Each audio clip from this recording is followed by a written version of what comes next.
All right, what's going on, guys? Joe and Gio back again with another episode. On this episode, we're going to be talking about your ideal life. So, what does your ideal life look like? A life of your design. That's what we're talking about today.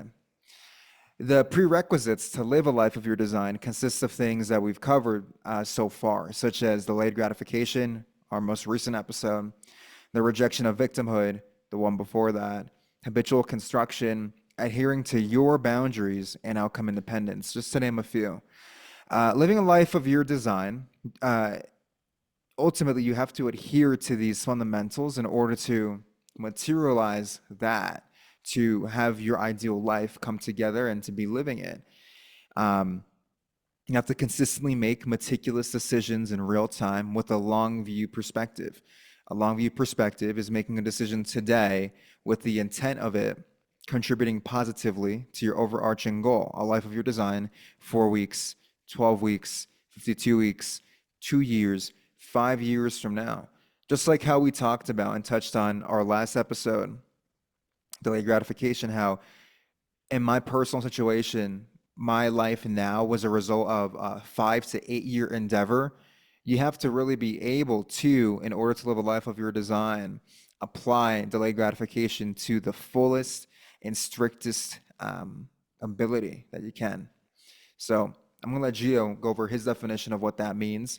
And we'll get started and jump into our personal experiences and real world applications, how you guys can apply this to your life. Man, I always applaud people who have the balls to say, "I'm gonna do this my way. I'm gonna construct a life of my design." I love hearing those words because I'm a man of action. I believe in the power of action, and I believe that nothing gets done in this life without you taking action to get to where you want to be. These days everybody's determined to make their own path in life, to live life on their terms. Everybody wants to get out of the rat race. Everybody wants to break generational and societal norms. They want to do their own thing basically. So this is in regards to any area, how they make their living, where they want to live, what they do with their time and energy. And I'm all for it, but at the same time, it's a lot of individuals that are very hesitant to take that first step and pull the trigger to what I call personal liberation. Some people pause because they're afraid of what people, mainly their family, their friends, going to think of their decisions. People stop because, oh, my family's here and I'm here, or whatever. Intrusive thoughts stop them, or they just simply don't know how or where to start. The first step, I believe, in getting there is an equal balance of formulating a game plan, figuring out what you want and how to go about achieving it. And on top of that, enjoying the process and taking pride in the day-to-day steps needed to achieve your grand goal because the steps needed, the steps in between now and then aren't part of the journey. They are the journey. Yeah, like Gio said, having a game plan, formulating a game plan. So, in order to even begin to construct a life of your design, you must have clarity. Crystal clear clarity, preferably, so that you know or at least have somewhat of a purpose behind every single action you are making in real time. So, for example, personal experience, if your ideal life consists of being a married homeowner with 2.5 kids and living in a cul-de-sac with a golden retriever named Buster, then it would make sense that you prioritize career growth and finding a partner that shares the same values as yourself. For me, my personal ideal life, my life that is right now, what I'm living currently, consists of living in Latin America, not working for or answering to anyone to earn my money, having as much sex as possible with as many attractive women as possible, having zero commitment to a mortgage or debts, making a living off doing the things that I enjoy and looking how I want to look. In order for these things to materialize, I first needed to figure out the following. Okay, is leaving the United States and becoming an expat even an option for me? And if so, what do I need to do to make that happen? Secondly, I needed to raise and stash away enough capital to make the aforementioned happen. Third, I didn't want to end up paying child support because of any accidents that may occur during my extracurricular activities, so I got a vasectomy in my early 20s. Fourth, I needed to develop skills and learn and lean into things that I'm good at to monetize them for a source of income.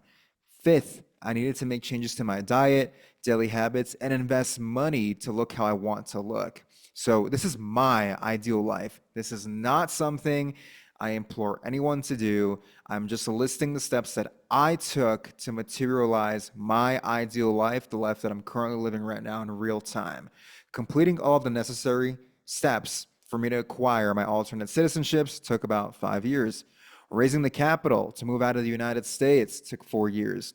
Developing the skills needed to lean into the things I'm good at to monetize them for a source of income took over 7 years.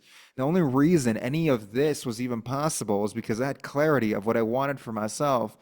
I took action and persisted until I got what I wanted.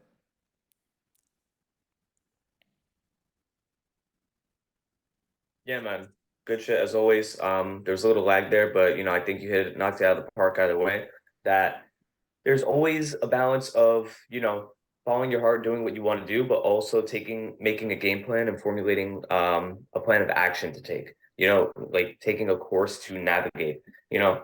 Um, I'll go on about how this relates to me, but a few years ago, I had a job with a utility company. I worked in the biggest electric company in New Jersey. So I had what most people from prior generations would set you up for life, good pay, overtime, full benefits, sick time, all the bells and whistles.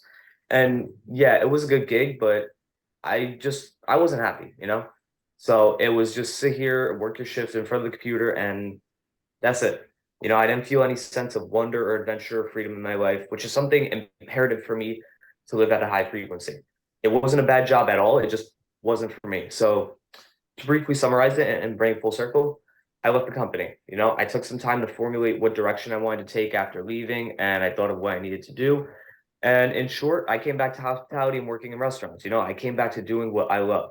I love bartending. I love the human interaction that comes with it. I love working a little extra for 3 days and having 4 days off. I love the freedom that comes with the decision I made.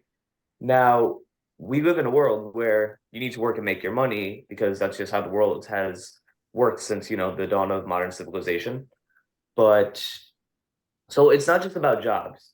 Everybody like that watches this probably gonna think like, it's about money or financial freedom. This is not just in the sense of work or financial freedom or whatever it is. It's not just about jobs or and what I do for a living, but to bring it for a full circle again, the freedom I created by making the decision, taking the actions that I did, allowed me to fully optimize my time and energy to do what I want and for example, like to travel to where I want to go, to take a month off and not worry about I have enough PTO left this year, to say that I'm going to do things my way. And it's really not about the job. It's just about having the will and desire to say I'm going to pull myself out of the vacuum of society and make my own path.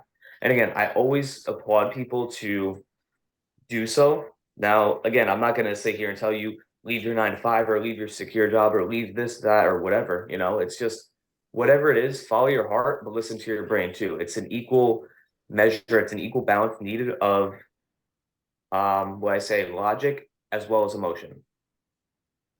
Yeah, absolutely, man. And the real world application, how people can apply this to their life right now, is write it down. Get up, grab a pen, and write down the top 20 things that your ideal life consists of. Cross off everything but the first five things you wrote down and make it happen one step at a time. This only works if you're capable of having a long view of what you want and the discipline to set aside short term, immediate gratification for delayed gratification. Absolutely.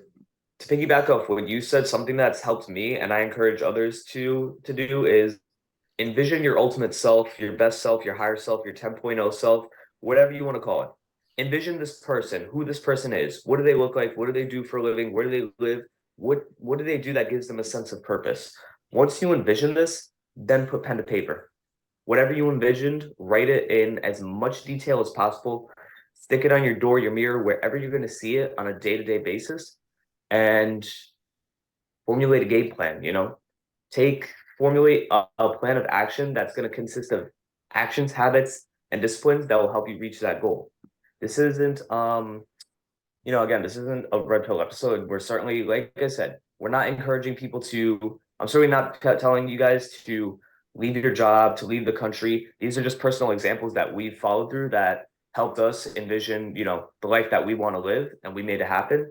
It's just a matter of we're just simply encouraging you guys to follow your heart and act on your passions and not be afraid to think differently and take a different path in life.